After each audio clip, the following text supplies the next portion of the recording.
How's it going, everybody? In this video, I'd like to talk about one of the most important things a guitarist could ever learn. Important for all musicians, not just guitarists. And that subject is triads. Now, when I first learned triads, it completely changed my guitar playing.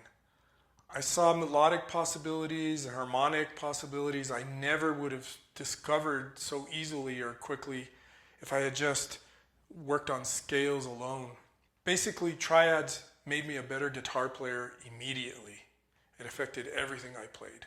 So in this video, I'm going to define what triads are, how we generate the triads, and focus on two qualities, major and minor triads. So what are triads? They're chords played with just their basic three notes. The low note is called the root, the middle note is called the third, and the upper note is called the fifth. Now, how do we generate these chords? Well, we have to take a look at scales, mainly our major scale for right now. So if I use C major as an example,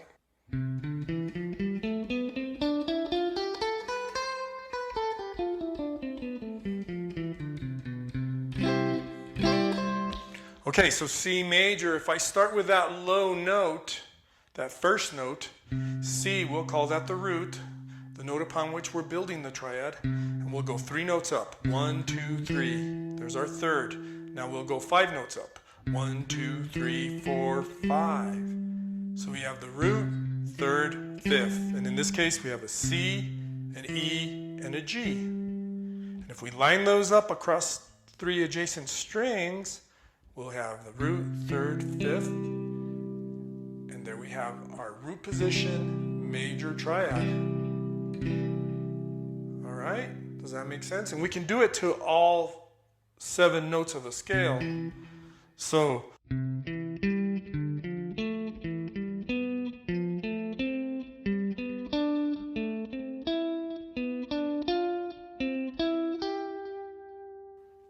those are the 7 arpeggios of a major scale.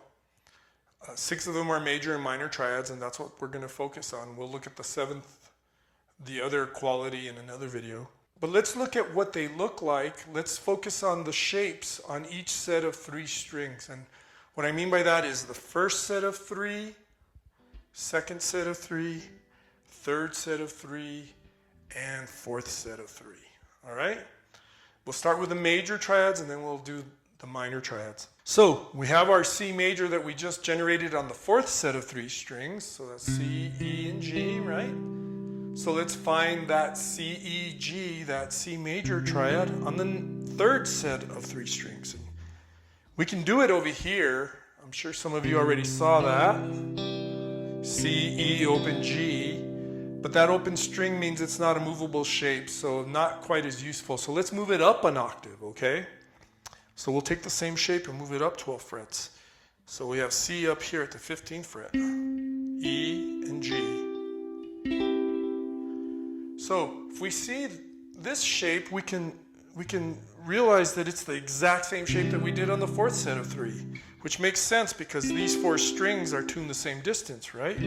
So all the shapes, everything you learned on this set of 3 will be true on this set of 3, all right? All right. Let's go to the 2nd set of 3. So here's a C here, E and G. Now there's another familiar shape. A lot of us learned that as our little basic 3-note F shape at the 1st position. And all we're doing here is moving it up to the 8th position. C, E, G.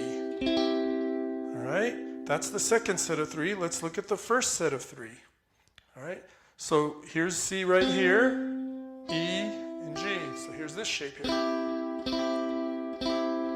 So C major on the 1st set of 3 strings, C major on the 2nd set of 3 strings, C major on the 3rd set of 3 strings, and C major on the 4th set of 3 strings. All right? Okay, so let's look at minor triad shapes. So if I go to the 2nd chord of C major,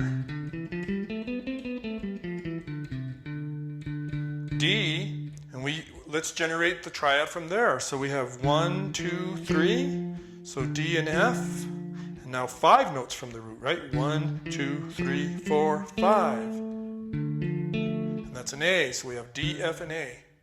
Now if we look at that shape, compare it to the C major, we can see that the only difference is we lower the third, the middle note. And that's a good piece of music theory to keep in mind. The only difference between a major chord, triad or otherwise, is that we lower the third. Major, lower the third, there's C minor. Here's D minor, make it D major. Raise the third, right? Alright, so let's find that D minor triad on all the 4 sets of 3 strings. Here it is on the 4th set. And we can go over here, and we have on the 5th string, D, F, A. So it's the same exact shape, right? 4th set of 3, 3rd set of 3. Right? Well, let's go to the 2nd set of 3. Here's a D, F, and A's on the same fret, so I'm going to do a half bar. So there's D minor, root position triad on the 2nd set of 3 strings. Let's go to the 1st set of 3 strings. Here's D, here's F, A,